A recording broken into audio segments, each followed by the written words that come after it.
Assalamualaikum warahmatullahi wabarakatuh. Perkenalkan, nama saya Rafli Nanda Prastya dengan NIM 19055311115. Di sini saya akan menjelaskan tentang fusion welding proses. Pada chapter 30 ini terdapat 5 pembahasan. Yang pertama ya ada introduction, 2 oxyfuel gas welding, 3 arc welding process dengan non-consumable electrode, kemudian yang keempat arc welding proses consumable electrode, dan yang terakhir electrodes for arc welding. Pertama ada introduction. Fusion welding didefinisikan sebagai peluruan bersama dan penggabungan bahan dengan cara panas.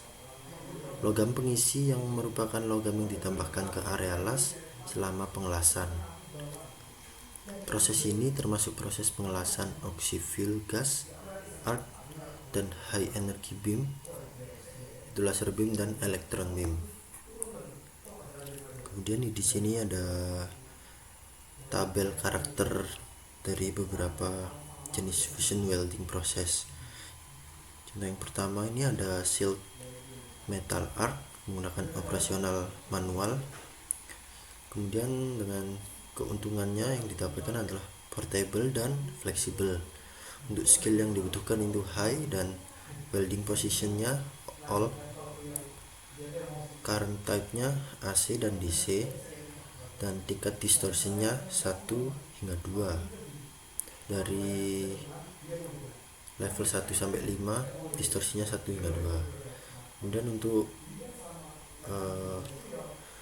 biaya dari peralatannya ini termasuk low, dari sekitar 1.500 plus US dollar.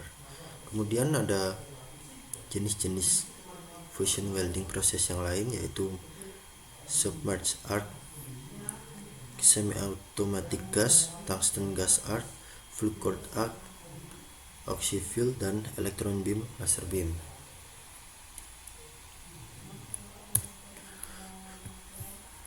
Yang kedua ada oxyfuel gas welding. Oxyfuel gas welding atau OFW adalah proses pengelasan yang menggunakan bahan bakar gas yang dikombinasikan dengan oksigen untuk menghasilkan nyala api. Proses pengelasan gas yang paling umum menggunakan las oxyacetylene. Biasanya digunakan untuk proses fabrikasi dan perbaikan logam struktural.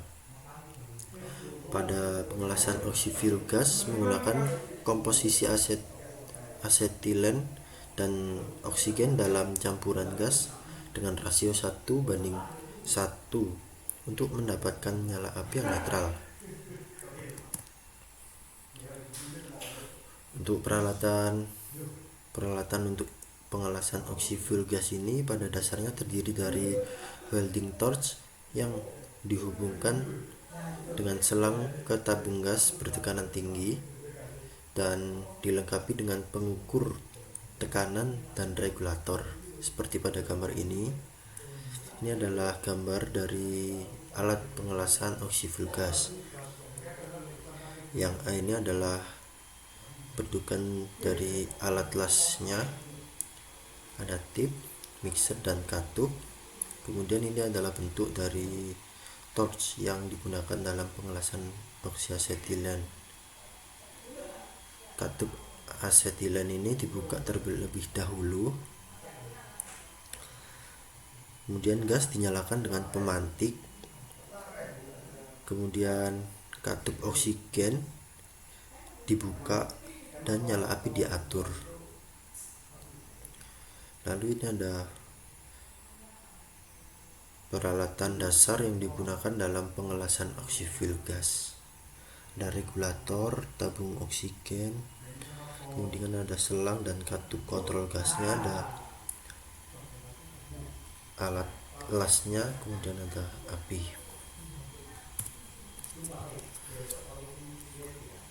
Yang ketiga yaitu arc welding process menggunakan non consumable electrode. Dalam proses pengelasan elektrode non-consumable ini, elektrode yang biasanya dipakai adalah elektrode tungsten. Ada beberapa macam arc welding non-consumable elektrode ini. Yang pertama ya ada GTAW atau gas tungsten arc welding. Dalam pengelasan elektrode ini, GTAW ini dikenal sebagai pengelasan TIG. Logam pengisi disuplai melalui kawat, kemudian gas pelindung yang biasanya digunakan itu adalah argon. Catu daya yang digunakan adalah DC pada 200 ampere atau AC pada 500 ampere. Kemudian yang kedua ada PAW atau plasma arc welding.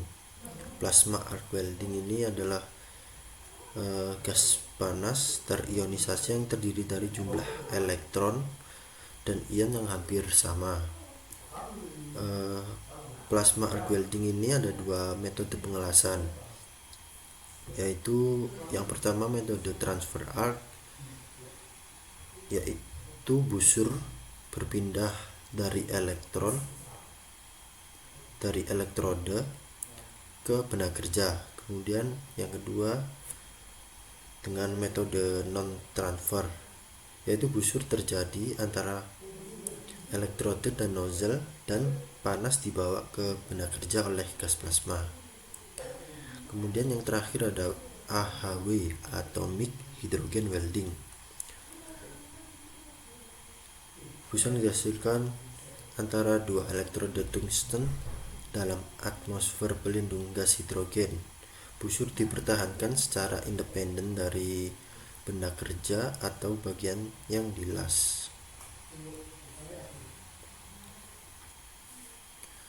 Kemudian di sini ada persamaan input panas dari arc welding proses ini, yaitu H per L sama dengan E dikali VI per N. Untuk H-nya sendiri adalah masukan panas dengan satuan joule, kemudian L ini adalah panjang las, lalu V adalah tegangan yang diberikan, dan I adalah arus,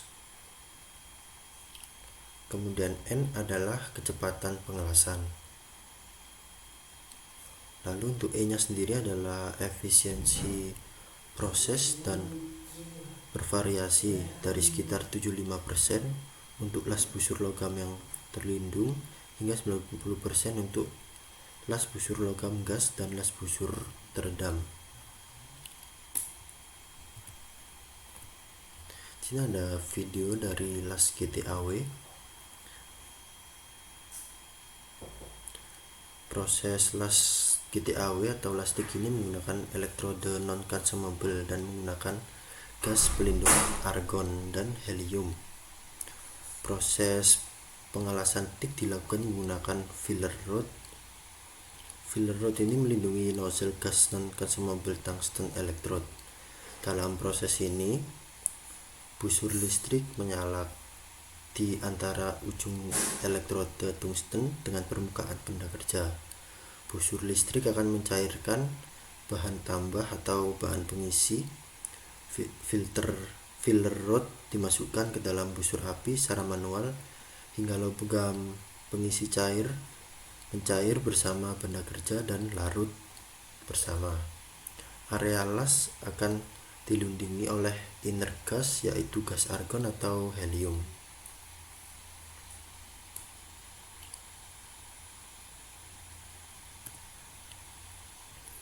Dan yang keempat ada arc welding process dengan consumable electrode. Ada beberapa proses pengelasan busur consumable electrode, yaitu yang pertama ada SMAW atau Silk Metal Arc Welding. SMAW sendiri adalah salah satu proses penyambungan tertua, paling sederhana dan paling serbaguna. Proses ini juga dikenal sebagai pengelasan tongkat yang dipegang secara manual. Busur listrik dihasilkan dengan menyentuh ujung elektrode berlapis pada benda kerja dan menariknya dengan cepat ke jarak yang cukup untuk mempertahankan busur. Lalu yang kedua ada submerged arc welding atau SAW. Dalam pengelasan ini, busur las dilindungi oleh fluks granular yang terdiri dari kapur, silika, oksida mangan, kalsium fluorid, dan senyawa lainnya. Fluks diumpankan ke zona las dari hopper oleh aliran gravitasi melalui nozzle. SAW sendiri digunakan untuk mengelas berbagai baja karbon dan paduan serta lembaran atau plat baja tahan karat dengan kecepatan setinggi 5 meter per menit atau sekitar 16 kaki per menit. Kualitas lasannya yang sangat tinggi dengan ketangguhan, keuletan, dan keseragaman sifat yang baik. Proses dari SAW memberikan produktivitas pengelasan yang sangat tinggi, menyimpan 4 hingga 10 kali jumlah logam las per jam dibandingkan dari proses SAW tadi. Aplikasi yang umum termasuk pengelasan plat tebal untuk pembuatan kapal dan untuk bejana tekan. Kemudian jenis yang ketiga ada gas metal arc welding atau GMAW. Gas metal welding sebelumnya disebut pengelasan metal inert gas atau MIG.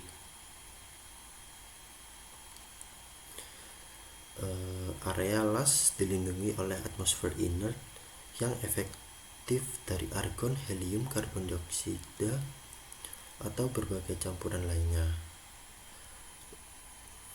Logam dapat ditransfer dengan 3 metode dalam proses GMAW ini, yaitu dengan transfer semprot, kedua transfer globular, dan transfer hubung singkat.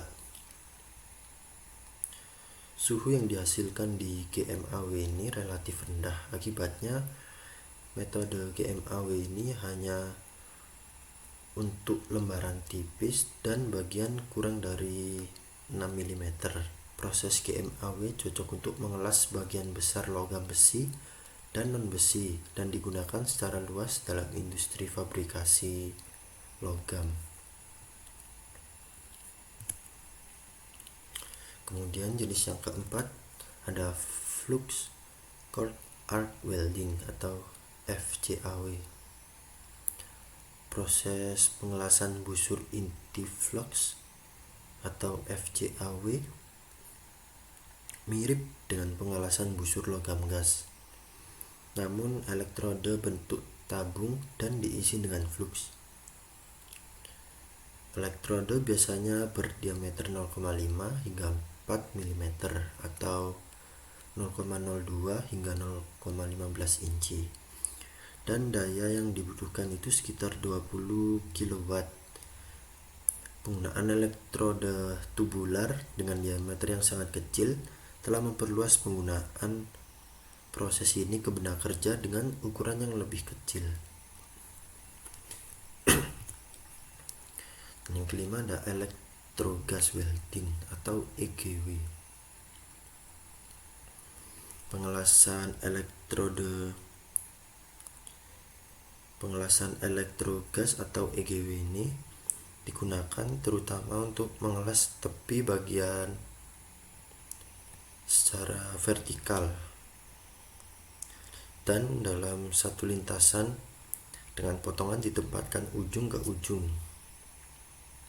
Logam las disimpan ke dalam rongga las di antara dua bagian yang akan disambung. Elektrode tunggal atau banyak diumpankan melalui saluran dan busur kontinu dipertahankan oleh elektrode berinti flux hingga 750 ampere atau elektrode padat pada 400 ampere. Kebutuhan dayanya sekitar 20 kW. Perisai dilakukan dengan menggunakan gas inert seperti karbon dioksida, argon, atau helium. Untuk ketebalan lasnya berkisar dari 12 hingga 75 mm atau 0,5 hingga 3 inci pada baja titanium dan paduan aluminium. Aplikasi yang umum adalah dalam konstruksi jembatan, bejana tekan, pipa berdinding tebal dan berdiameter besar, kemudian ada tangki penyimpanan dan kapal. Kemudian yang keenam ada electroslag welding. Pengelasan elektroslag atau ESW, dan aplikasinya mirip dengan pengelasan elektrogas. Perbedaan utama yang membedakan itu adalah busur dimulai antara ujung elektrode dan bagian bawah, bagian yang akan dilas. Flux ditambahkan yang kemudian meleleh oleh panas busur. Setelah terak cair mencapai ujung elektrode, busur padam. Panas dihasilkan terus-menerus oleh hambatan listrik dari terak cair. Pengelasan slag mampu mengelas plat dengan ketebalan mulai dari 50 mm hingga lebih dari 900 mm, dan pengelasan dilakukan dalam satu lintasan. Arus yang dibutuhkan adalah sekitar 600 ampere pada 40 sampai 50 volt dengan kecepatan gerak las berada dalam kisaran 12 hingga 36 mm per menit atau 0,5 hingga 1,5 inci per menit. Proses ini biasanya digunakan untuk bagian baja struktural besar seperti mesin berat, jembatan, rig minyak, kapal reaktor nuklir, dan lain-lain. Sini ada video las dari jenis SMAW, Shield Metal Arc Welding, disebut juga las tongkat atau las busur logam manual, di mana busur dipukul di antara flux core consumable electrode dan logam dasar untuk memulai proses pengelasan. Kemudian SMAW ini adalah proses pengelasan yang paling umum. Dalam proses ini dibutuhkan untuk melelehkan consumable electrode dan membentuk ikatan dengan logam yang dihasilkan oleh busur listrik yang dipukulkan antara elektrode dengan benda kerja. Pelindung untuk kolam las disediakan oleh flux, yang beberapa diantaranya diendapkan pada lapisan las dalam bentuk terak yang dihilangkan pada saat pendinginan. Ada pilihan elektrode tergantung pada komposisi logam dasarnya. Untuk yang kelima ada elektrode for arc welding. Elektroda untuk proses las busur diklasifikasikan menurut properti berikut. Yang pertama ada kekuatan logam las yang diendapkan, kedua ada arus AC atau DC, dan yang ketiga jenis lapisan. Elektrode berlapis tipikal dimensinya berkisar antara 150 hingga 460 mm, setara dengan 6 hingga 18 inci, dengan diameter elektrode sebesar 1,5 hingga 8 mm. Elektrode dilapisi dengan bahan seperti oksida, karbonat, fluorid, metal alloy, dan selulosa kapas dan tepung kayu. Coating berfungsi untuk menstabilkan busur. Coating berfungsi untuk menstabilkan busur nyala, menghasilkan gas pelindung, dan menghasilkan slag atau lapisan untuk melindungi lapisan dari oksidasi. Baik, sekian presentasi yang dapat saya sampaikan. Mohon maaf jika terdapat salah kata. Wassalamualaikum warahmatullahi wabarakatuh. Terima kasih.